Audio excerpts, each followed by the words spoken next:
നമ്മുടെയൊക്കെ മനസ്സ് അസ്വസ്ഥപ്പെടുന്നതിന്റെ പ്രധാനപ്പെട്ട ഒരു കാരണം എന്താണെന്നറിയോ? വീട്ടിൽ ഇങ്ങനെ അടഞ്ഞുകൂടിയിരിക്കലാണ്. യാത്ര ചെയ്യണം, പുറം ലോകമൊക്കെ ഒന്ന് കാണണം. അള്ളാഹു തആല ഈ പ്രപഞ്ചത്തിൽ ഒരുക്കി വെച്ചിരിക്കുന്ന ഈ വിഭവങ്ങളൊക്കെ ഒന്ന് കാണണം. മഹാനായ ഇമാം ഷാഫി റളിയല്ലാഹു അൻഹു പറഞ്ഞ എന്താണെന്നറിയോ? തഖറബ് അനിൽ ഔത്വാനി ഫീ ത്വലബിൽ ഉലാ വസാഫിർ ഫിൽ അസ്ഫാരി ഖംസു ഫവായിദി. മോനെ, നീ ഔന്നത്യങ്ങൾ തേടി നീ യാത്ര പോകും. നിന്റെ നാടും നഗരത്തെ ഭേദിച്ച് നീ പുറം ലോകത്തിന്റെ കാഴ്ചകൾ കാണും.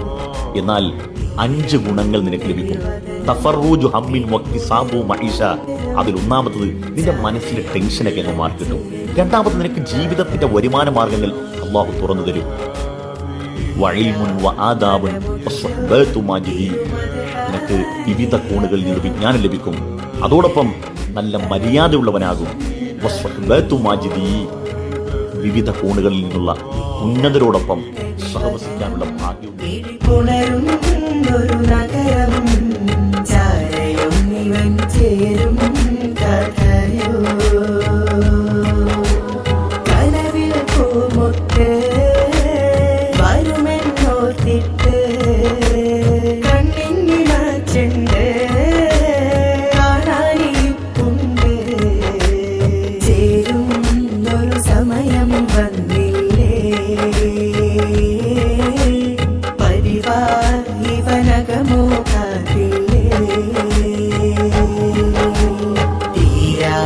മഴമുകിലോ തിരുമദഹാരിയതരം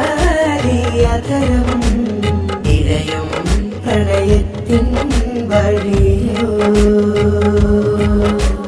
തീരം നബിവദനം